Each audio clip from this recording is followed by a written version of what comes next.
Carpal Tunnel Syndrome. You have tingling, numbness, pain in your hand, or you're sitting and working for a long time with your computer, desktop, or laptop. You will going to learn more in this episode.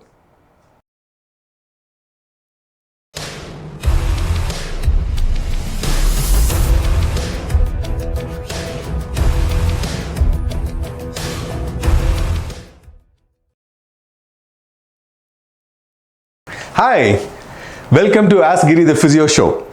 Today's topic is Carpal Tunnel Syndrome, what you don't know. So it's a very common condition we see in our daily clinic activity, that a lot of people have this Carpal Tunnel Syndrome, a lot of numbness, tingling, pain in the hands, and also some people who have had right side surgery, left side surgery, and even some people had multiple surgeries in the carpal tunnel area, and people coming in with big braces, immobilizing that area. Some people are even seen with the brace and the sling coming in with pain. We're going to address these things. How do you approach when you have or when you're diagnosed with carpal tunnel syndrome, and how it's been treated and how it should be treated. So that's what we're going to talk about. Nice and quick and easy. Carpal tunnel anatomy, you would have seen, everybody who had carpal tunnel issues would have seen this anatomy, googled and checked it out. And this is your carpal tunnel. It's in your wrist right here. The tunnel is formed, the base of the tunnel is your bones of the wrist joint, and the top of the tunnel, the ceiling of the tunnel, is a transverse ligament. It's a fascia structure. It's on the top. We're going to talk about fascia later, and all these tendons and the nerves and the blood vessels going in the tunnel. And your median nerve is one of them, right? So the median nerve, we have to think not just this, and we have to think about the whole length of the nerve and to understand carpal tunnel better. So just to give you an idea, your median nerve comes, your brachial plexus coming out of your neck from the spinal cord, from C5, C6, C7, C8, T1. Those comes and forms a plexus called brachial plexus. And then from that, your medial and lateral cord forms median nerve and kind of about here, right? And then comes into the arm, and the median nerve comes all the way in the middle of the elbow, comes into the wrist and supplies this 3.5 fingers on that side here. So it's very important for you to understand the whole length and the course of the nerve to understand carpal tunnel syndrome. Because please do not think only if you have something happening in the wrist you will have carpal tunnel syndrome. The median nerve can be compromised anywhere on the root, which can give you pain and tingling, numbness in your hand sometimes, right? So that's why we have to treat the whole issue, not just focus too much only on the wrist. Yes, sometimes you can have local issue in the wrist as well, like any kind of trauma, direct trauma, or quite repetitive work, or and people who use your hand quite a bit can have a local issues too, but we got to see the whole length first. So this cadaver picture, dissection picture here, and in that you can see that one which says MN, that's your median nerve. You see that it's kind of drawn apart there to just show you how many structures are going on that in your tendons, your blood vessels, and your median nerve as well. On this side of your left hand side, you see the picture of that nerve coming from your spinal canal, coming out and forms and going down into your arm. And just please take a note of the anatomical locations, how it is going under your clavicle, which is your collarbone. And we're going to talk about other muscles which can be compromised as well in this condition. Just give you an idea of intense network of nerves, blood vessels, fascia and muscles around in your arm. So fascia is another fascinating structure. It intrigues me so much into fascia. Learned a lot in the last few years. Did a lot of courses on anatomy, trains from Tom Mayers, and quite a bit of interest. Actually, fascia is creating that interest in me more than muscles nowadays, understanding these universal natures and the properties of the fascia. And we thought the skin is your longest organ in the body, but actually fascia defeats skin, and fascia is the longest organ in your body actually, with so many functions of providing the structural integrity, the tensegrity, and it has so many neural reception of fascia. We know that more than now. And mechanotransduction, how it transfer forces and how it communicates with your other systems in your body, how it communicates to your brain. It's a fantastic structure. It's a continuous structure. It's often missed in our assessments and the treatments because we just focus on the muscles, joints and nerves. So I just want to give you an idea about the superficial and deep arm lines, we call it, in your arms. Just to have a little observation on this picture, how it's nicely flow into it, and your superficial front arm line, how it's starting from your, your sternum, your chest bone, your fascia starts, your clavipectoral fascia, how it's coming into, merging into your arm, then come into your forearm, and then goes all the way and connect to the fingers.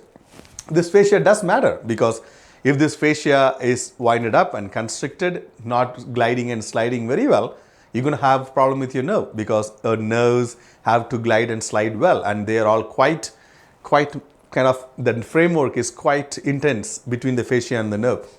And also your nerve coverings, your epineuriums and everything, nothing but it's extension of the fascia, right?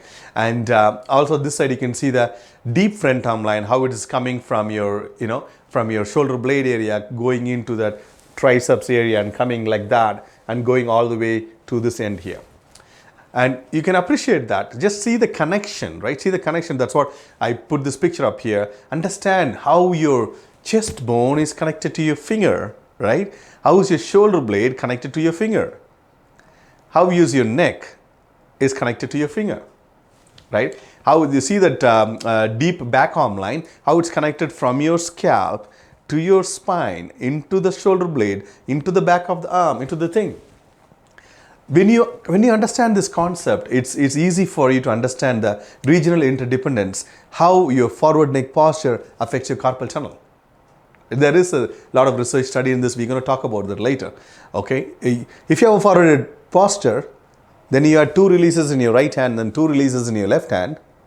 Is it going to change? Unless you change your forward posture, your carpal tunnel is not going to change. We'll talk about it. Yeah.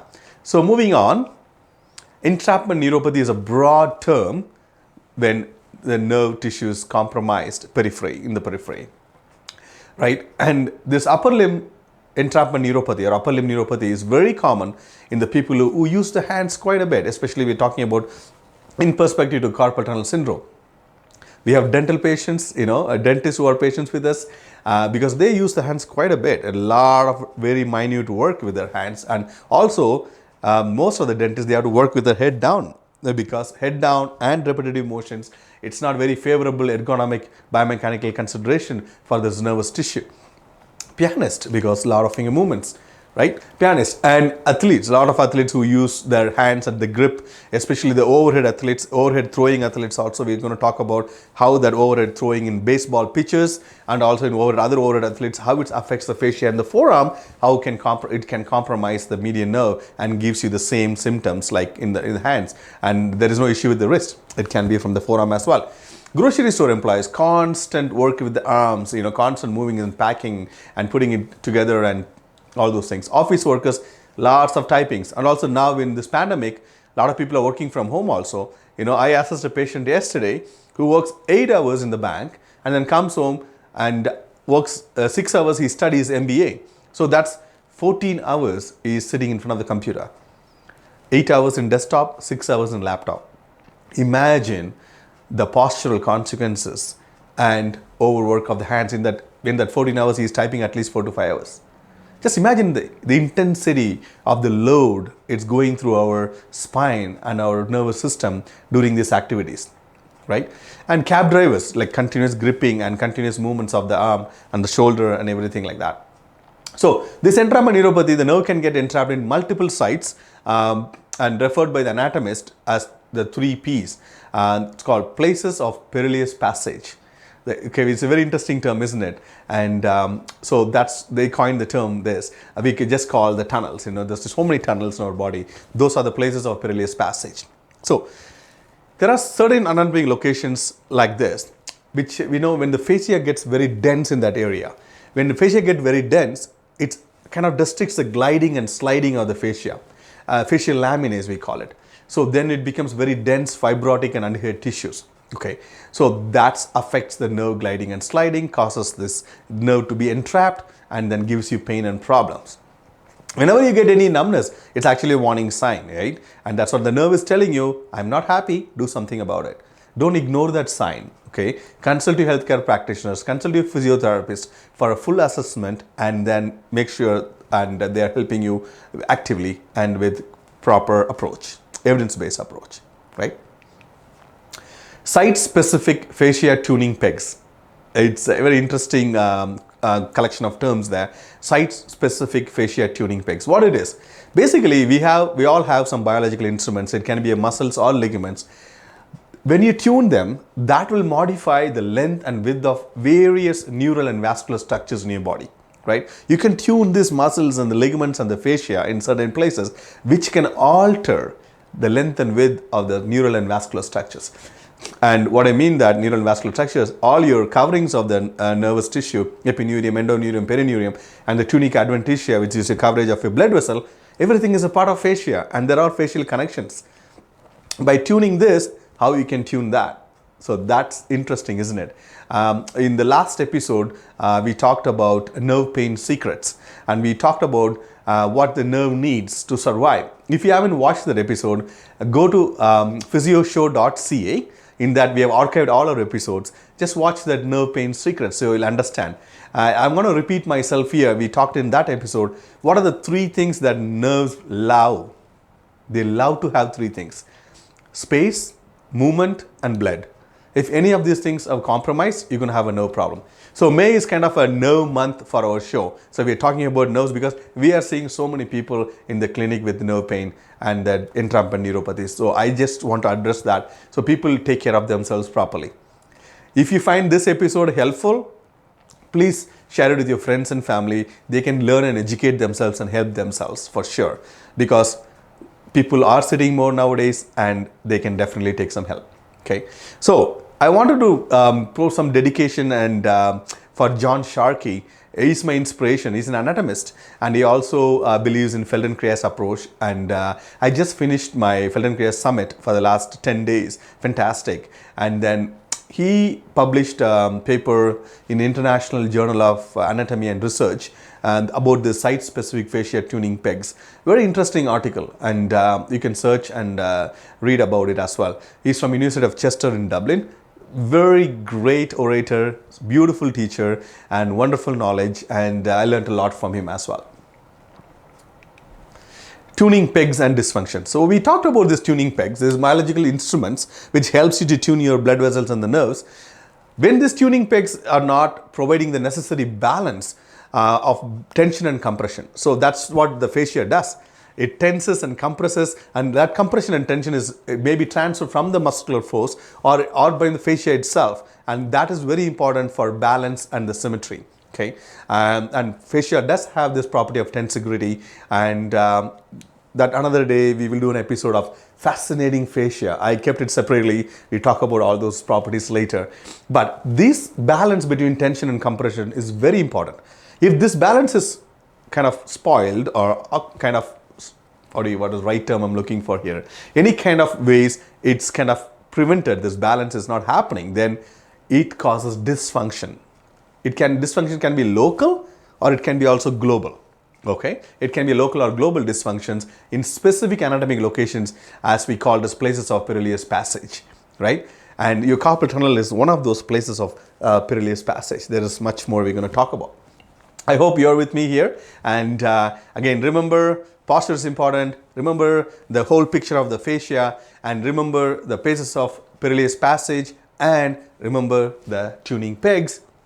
And remember 3 things what nerve needs: your space, movement, and blood. If any of this compromise, you're going to have a problem. It's not only carpal tunnel, you can have so many nerve issues all over the body.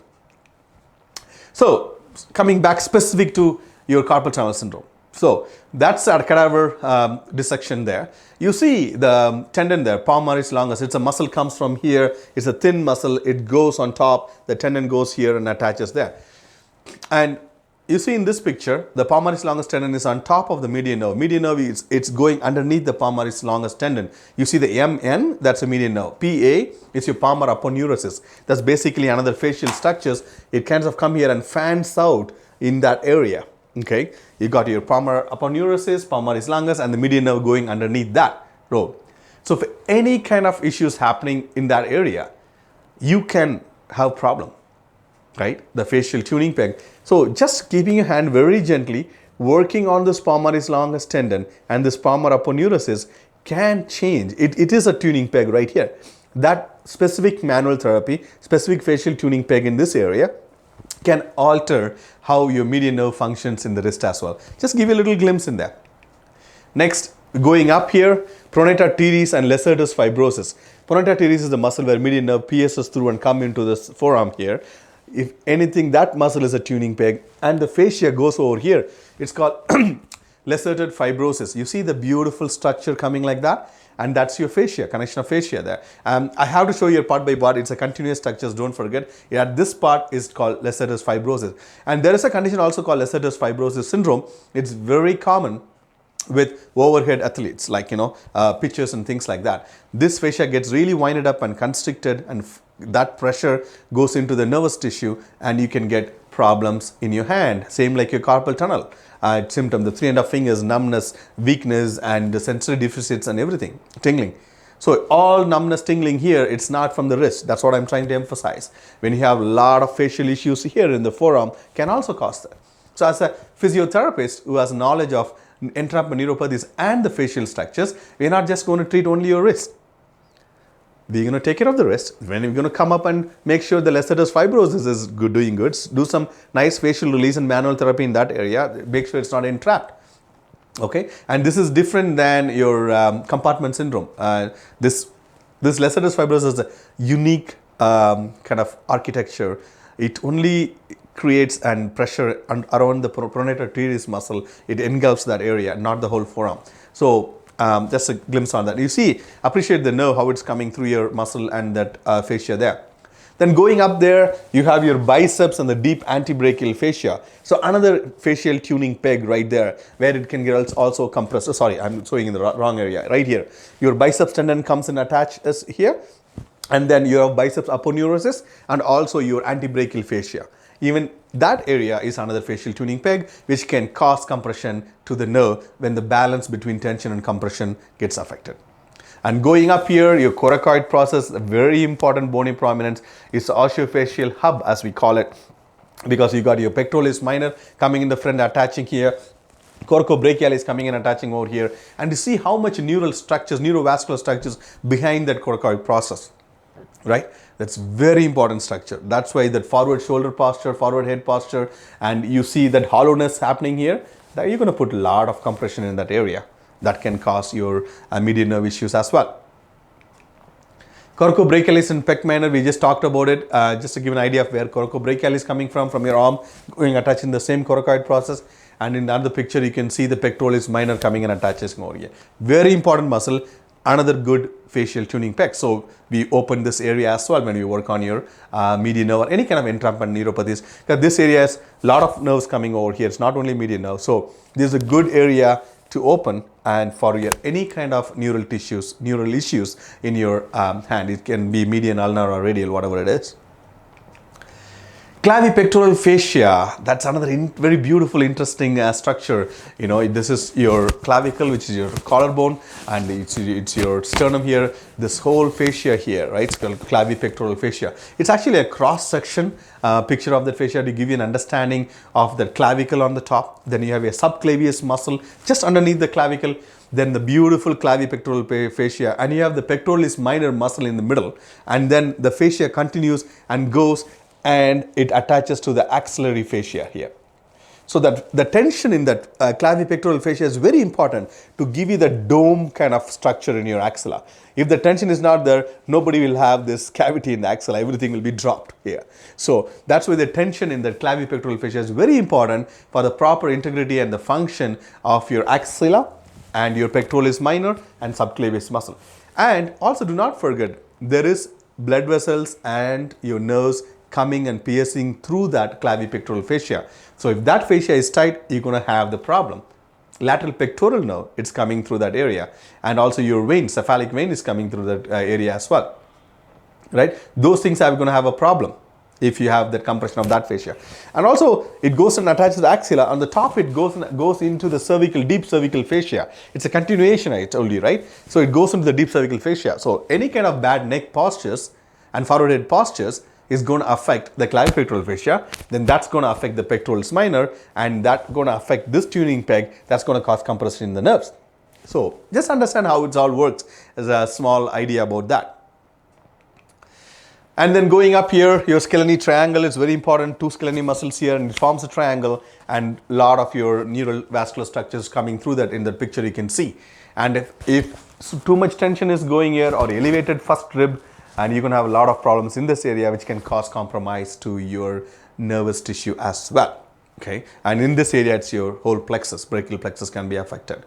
We call it Scalene syndrome, and this can be corrected from postural exercises and first rib work as well. So, how to treat carpal tunnel syndrome? Not just here, it's here, right? Postural awareness is very, very important. You have to optimize patient posture first. Without postural corrections, you cannot treat carpal tunnel syndrome, period. If you have forward head posture, it's really bad. That's going to increase your craniovertebral angle, right? So ideally you should be like this, your craniovertebral angle is like that. So if you go like this, it's going to decrease the craniovertebral angle. And the decreased smaller craniovertebral angle, a lot of studies there to connect the smaller craniovertebral angle to carpal tunnel syndrome. So forward posture, you have to correct it if you want to correct your carpal tunnel syndrome.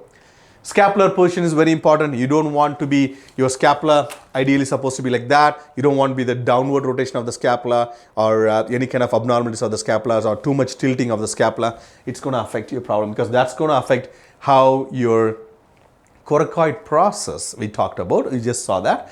It's going to affect the angle of coracoid process. That's going to change how your pectoralis minor in the front and it's working with your latissimus dorsi in the back and other muscles. So that's going to affect the balance. That's not good as well. And also thoracic extension, a lot of people, because you're sitting quite a bit, slouching quite a bit, your thoracic rotation is impaired. That's going to affect how your nervous tissues are working. And also the first rib mobility is very important. We talked about the Scalene syndrome. Sometimes the first rib can be a little bit higher than where it's supposed to be, irritating that area as well. So these are the things has to be addressed even for carpal tunnel syndrome. And also address all the ventral structured soft tissue restrictions we talked about in the last episode as well. Opening up your pectoralis minor, pectoralis major, opening up the infrasternal angle, opening up the rectus abdominis between here, because we're always sitting and crouching, not breathing properly, and this area is really constricted. Opening up that, and then opening up your hip, your iliopsoas. So, carpal tunnel, again, what do? You first open the container, open the soft tissue container, open the hip flexors, iliopsoas, open the rectus abdominis, open the chest. Okay, make sure this is working properly here, the scalene. Make sure the first rib is going well. Scapular position is good. Then come on over here. Make sure all these facial structures, all the tuning pegs are working well. Then go into the hand. You see, carpal tunnel syndrome starts from the hip. You got to start from there. Open the container first and then add neural mobilization on top of it. And that is how I approach carpal tunnel syndrome. And that is the most effective way I found in the last 22 years of practice. And this is how we approach your neural tissue, okay? I hope it made some sense for you guys. Neural mobilization has a lot of weight and a lot of research done by a lot of great people out there. David Butler, Les Mosley in Australia, University of Southern Australia. Beautiful books out there and a lot of knowledge. Over the years, we learned a lot about neural mobilization, how much things have changed. Is basically, there are some techniques you can glide and slide the nerve so that it helps the mobility of the nerve. And it consists of sliders and tensioners. Okay, basically sliders means you're shortening the length. For example, for the median nerve, I'll go like this, and if I take the head towards the arm, I'm not putting too much tension on the nerve, so that's a slider. It's also called flossing. If I do the same thing and then I take my head on the other side, it's a tensioner.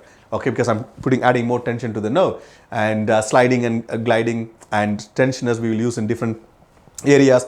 Mostly for flossing, we'll use the sliders, right? So what are the benefits? Look at the list of benefits. I've put it there. Like, it decreases pain. It decreases the edema in your nerve.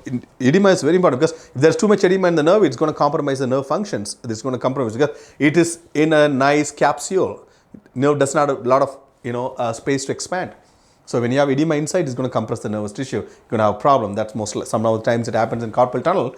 In some of the metabolic diseases in pregnancy and things like that. It doesn't have to be only direct trauma and repetitive stress. There's other conditions, diabetes, pregnancy and other conditions can cause swelling inside the tunnel, which can cause neural compromise as well.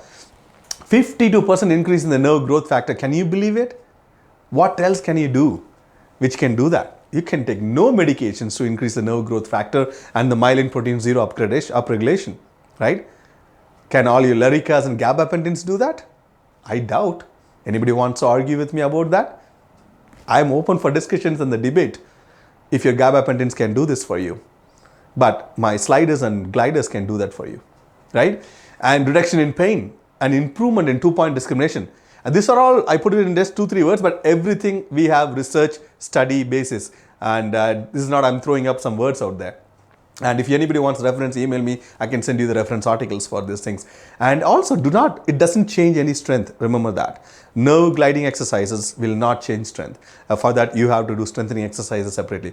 But it does the other things. And it improves the conduction velocity and also motor latency, right? So much benefits by simply moving your arms and neck in different directions. How amazing it is. Beautiful, isn't it? So you can actually solve a nervous tissue problem with movements. You don't need big medications at all. Unless if it's really acute, you're really sharp pain, and as per your physician advice, you can take some, but not for a long time. So just some pictures of examples of some of the median nerve gliding exercises. Okay, again, the disclaimer, and please consult your healthcare professional before you start any kind of neural mobilization techniques. And just don't show the pictures and start doing it, because you have to be properly assessed to know which exercise is appropriate for you and when to do it, how many repetitions to it, and your healthcare practitioner will advise that for you. Just some examples of here. And here, I want you to focus on different gliders and tensioners here, but I want you to focus on this G and H with the star in it, right? 90-degree abduction of the shoulder, 90-degree flexion of the elbow, and then just doing finger abduction and adduction, right? This is the most effective exercise for carpal tunnel syndrome than anything else. Why? Because the other gliding exercises, it's only kind of elongate and the nerve kind of 6 to 7 millimeters. But this exercise, 13.8 millimeters of elongation happening and gliding and sliding happening in the carpal tunnel. So if you want one best exercise for carpal tunnel syndrome, and if you want to improve, very simple, 90-90, start abducting and adducting your fingers, or opening and closing the fingers there. About 20 to 30 reps, do it throughout the day, about 5-6 times. That's the best thing you can do, okay? Splints, and as I told you, I have a lot of people coming in with splints, and splints are only indicated if you're really acute pain and you're compromised space in here, and if you bend or if you straighten, you're compromising the blood supply to the nerve inside the carpal tunnel, and you have to keep it really straight in the acute stage. You can wear it very short time. But please do not wear splint all the time in carpal tunnel. What are you stabilizing there? What you have to stabilize there to wear the splint? By not moving the hand, what are you achieving? Tell me that. Somebody explain to me. Somebody explain to me. Your fascia needs gliding and sliding. Your nerve needs sliding and gliding. Your posture has to change. You have to open the container. Without doing all these things, just putting in the splint in here, what is going to change? Please think about that by yourself, right? Please consult your healthcare practitioners. Please don't put I have seen patients splint on both sides coming to the clinic. My first job is to educate them and telling them to remove and give farewell to those splints, okay? And you don't have to stabilize that area, right? You have to mobilize that area. You need to move the fascia. You need to tune those facial pegs, and you need to mobilize the nerves to get, and you need to correct the posture, and you need to take the tension of the system. That's how you treat carpal tunnel syndrome. Surgery, we all know, you go do your research on surgeries, carpal tunnel surgeries. What is the success rate? How much recurrence happens? Because without changing anything else, you just keep on releasing these carpal tunnels. Does it make sense? I have people who had 4 surgeries on each side. So think about it. Surgery has its own place, and there are certain conditions you need to have a release which is effective, but most of the time you do not need release. You need proper posture, awareness of your breathing, proper gliding and sliding of the tension, your nerves without putting too much tension on them, ergonomics, and movement. Movement is medicine. I hope this has given you enough information to take informed decision about carpal tunnel syndrome, and don't blame just the wrist. Think of the overall things starting from the hip, and take a lot of breaks when you're sitting, and consult your healthcare practitioners for a complete assessment of your system and treat bumper to bumper, not just the wrist. Okay, that's the end of it, and I hope you like it. Please share it with your friends, and then I'll see you next month in the new episode. Hey, and again, before I go, May is a National Physiotherapy Month in Canada, so I wish all of you the best movement, and enjoy your summer. I will see you next month again. Bye.